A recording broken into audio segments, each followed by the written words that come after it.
All right, let me read this to you from Chris Perkins in the Sun Sentinel. Remember, I read his end of season report card, and I was like, wow, these are harsh grades. And he had written and tweeted a lot of very critical but not untrue opinions, right, Solana? Like Perk, out of all the writers, was probably the most critical of the Dolphins after the season. Perk was the first one to say, hey, McDaniel on the hot seat. Hot seat, yeah. So here's what he wrote in the Sun Sentinel. I'm excited about the Miami Dolphins 2024 season. It might not have seemed that way the past couple of weeks, but it's true. I like this team. The Dolphins should be much better in 2024. I expect the Dolphins to be in the Super Bowl mix next season. Seriously. The Dolphins will still have one of the NFL's most talented rosters in 2024, and they'll still have a bright young coach in Mike McDaniel. Yes, to me, both were disappointments in 2023. You know my thoughts on that. I haven't been quiet on those topics. This isn't fanboy Pollyanna journalism. If things go sideways, if this team is underachieving, I'll say so. This also isn't an apology column or an attempt to make things right with anyone I might have offended. I stand by everything I wrote and said, but it's time to turn the page. It's the off season. It's time to look ahead with optimism and with good reason. Expectations will again be high for the Dolphins in 2024, even higher than this season. It's way too early for final predictions, but I'll probably pick the Dolphins to win 10 to 12 games next season, definitely win one playoff game, probably two. We'll see what happens in the next few months with free agency and the draft.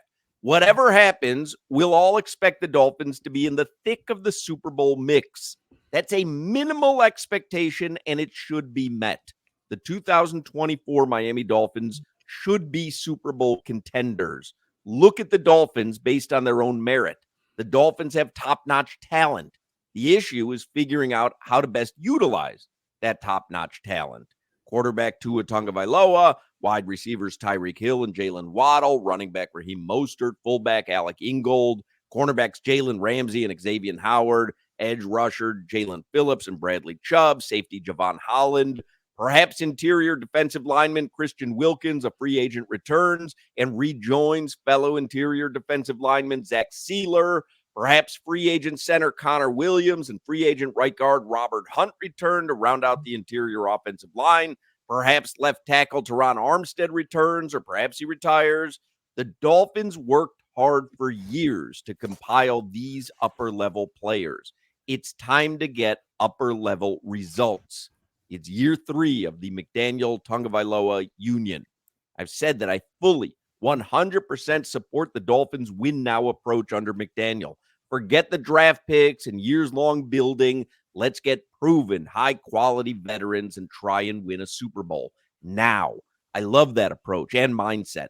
I love what the Dolphins have done. I still support general manager Chris Grier, although he can't escape legitimate scrutiny. I hope this approach, the Dolphins take unique approaches on the field, they take unique approaches off the field, proves fruitful. My thoughts are well known. I think the Dolphins' offensive and defensive systems need changes here and there, but the personnel is good enough and the coaching is good enough. I like this team. It's gutty. It's gritty. This team has quality guys with good attitudes from top to bottom. You know what I think about this locker room. I've written about it a couple times. It's a top 5 locker room in my 30-plus years of covering sports. It's an outstanding collection of players professionally and personally. You know what I think of McDaniel. I've written about it. He's a bright young coach. I like him. I think he has many good days ahead. You know what I think of this offensive line. I like and respect those guys. They played well. Yes, the Dolphins were a disappointment in 2023, but now it's a new year. I still like the team. I still like the coaches. I still like the overall plan. The Super Bowl window with this team, as currently constructed, probably closes after this season. The Dolphins have a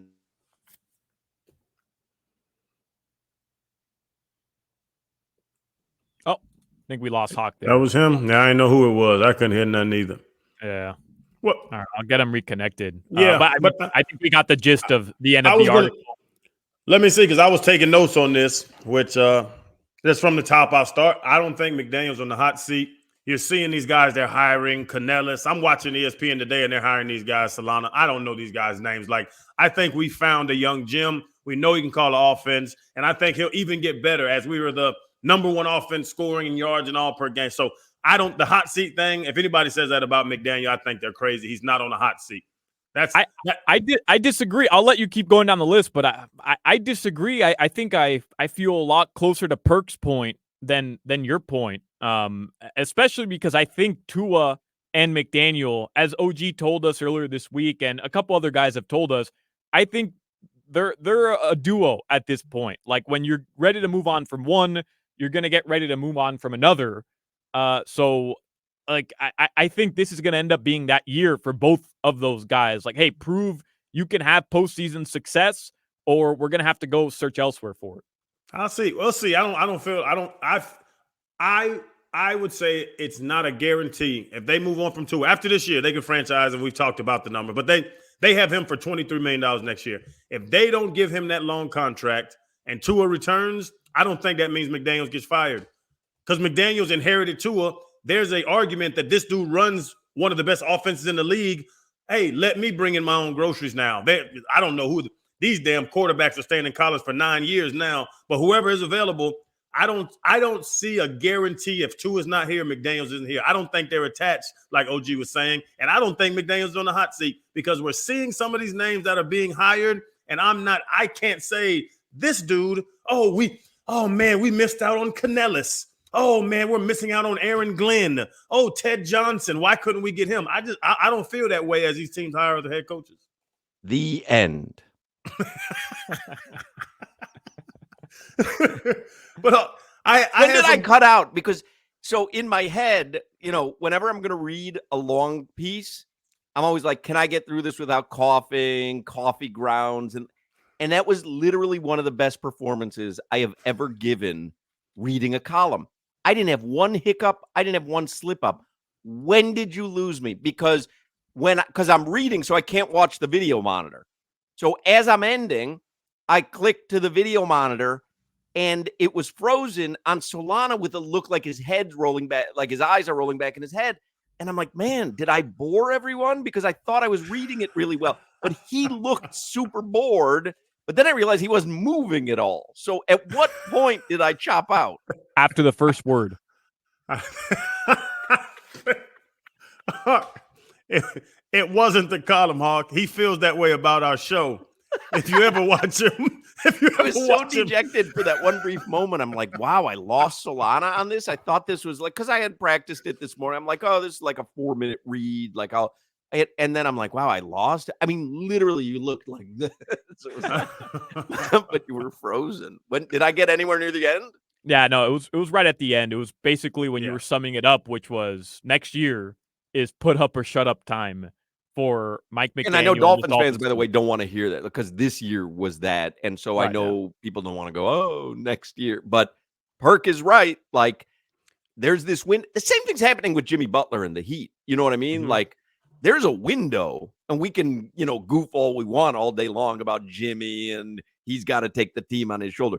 This is his team, and he is a guy that can get you an NBA title. Yeah. That window is shrinking.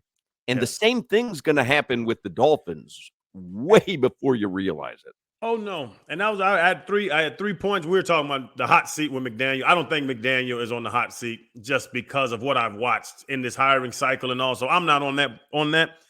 The part about this being a great personnel team and great coaching team, great, well-coached team, I agree with. But now you just lost one of the best defensive coordinators in the game. So who? And these are all questions that I would, that to Perk's point, who's going to be the defensive coordinator? Because we saw Josh Boyer not do what Vic did. And also personnel-wise, it's funny that Perk was talking about, oh, yeah, so we just bring back Christian Wilkins. Oh, yeah, so he resigns. Oh, yeah, Robert Hunt and Connor Williams resign. Oh, yeah, Teron Armstead decides not to retire. Oh, yeah, and 2 guys that popped up in my mind that he didn't bring up, both our edge rushers had terrible injuries. We're not talking about labrum tears. We're talking about an Achilles and an ACL. When do they get back to full strength? This roster has no chance. It is not. I say that. There's not no chance. This roster cannot be the same next year. So where are we losing guys? Is that offensive line? Think about that. Teron Armstead, Robert Hunt, and Connor Williams. That's 3 of the damn 5 of the offensive line. So there are some questions there. Let's see what they do there. But my biggest problem with this Super Bowl or bust, and it's negative, but it's true. Do y'all know what the hell's going on in the AFC right now? It is a wave of quarterbacks that are extremely damn Hall of Fame good. So you're talking about next year, the Dolphins have to beat Lamar Jackson. The Dolphins have to beat Patrick Mahomes, Herbert, and Harbaugh, who I hate that Harbaugh went there because he's a hell of a coach. So I'll throw the San Diego Chargers in there. I do believe the Colts are going to get good as hell with that Steichen guy and also Josh Allen in our own division. That's my fear. That's my fear about this Super Bowl or bust, that the AFC is loaded right now.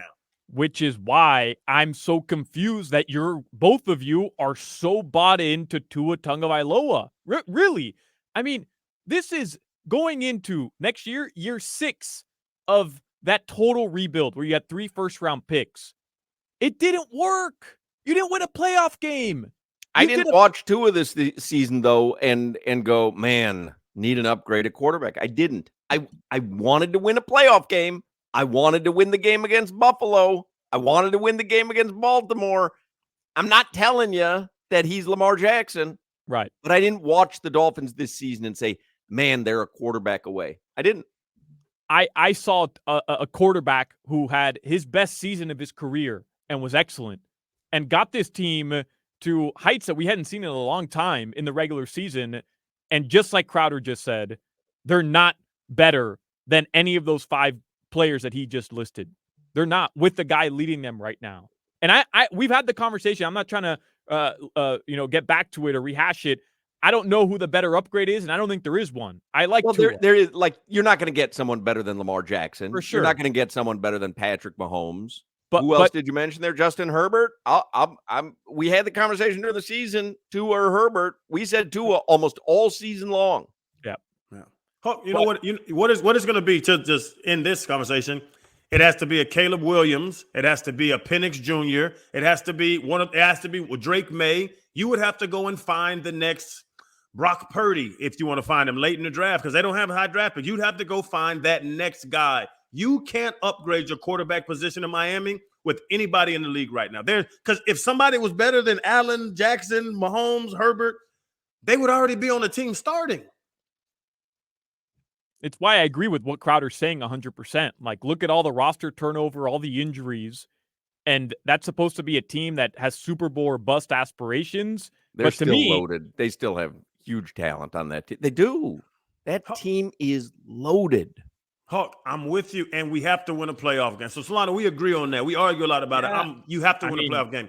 But for me to look at what's going on right now, and Joe Burrow is going to be healthy next season, and Cincy, who's loaded at receiver, like, just to look at those teams and say the Dolphins are going to whoop all 6 of them, I'm with Perk. I won a Super Bowl. I don't think you can really, honestly, in your heart, and I live in Miami. I love the Dolphins, played for them, never moved.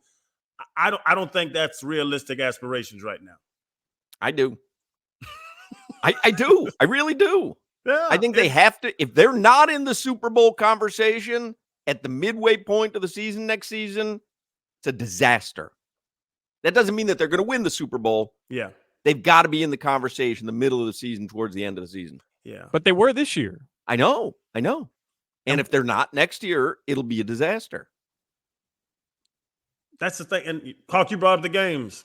The last Buffalo game, week 18, Lamar Jackson and the Ravens, week 17, and you just saw it coming where, now they're playing top-notch It could have been AFCs. very, I know Solana's rolling his eyes, but, I mean, it could have been very different. They could have played Pittsburgh in the first round. I know they needed to win a game to do that, but they could have just as easily played Pittsburgh as they did Kansas City. Yeah. They're close, man. Anyway. Or they're not. Or they're not. Or they're not. It's one of the two. Either or. We have an either-or situation. Or they blew their opportunities. Like, the 3 most important games of the season. And, and they looked – they didn't just look bad. They looked really bad. I know. They looked like they didn't belong there. I know. Like, if we lose to Kansas City, the way that Buffalo lost to Kansas City, 27-24, we had a chance late down by 3. I could say then, like, damn, they went out there and competed head to head with the Chiefs, who are now. When you saw those big games, didn't the Ravens score 60 points? Could have put up as many as they wanted, to be quite honest. That was the thing that just makes me, Buffalo coming in here. And then the playoff game, we knew that game was over. They lost by 19. But like those are the ones that make me look and say, if it's Super Bowl or bust in your mind, I think you're going to be upset at it the next season. Somebody texts in, what makes you think they would have beat the Steelers? How dare you, sir?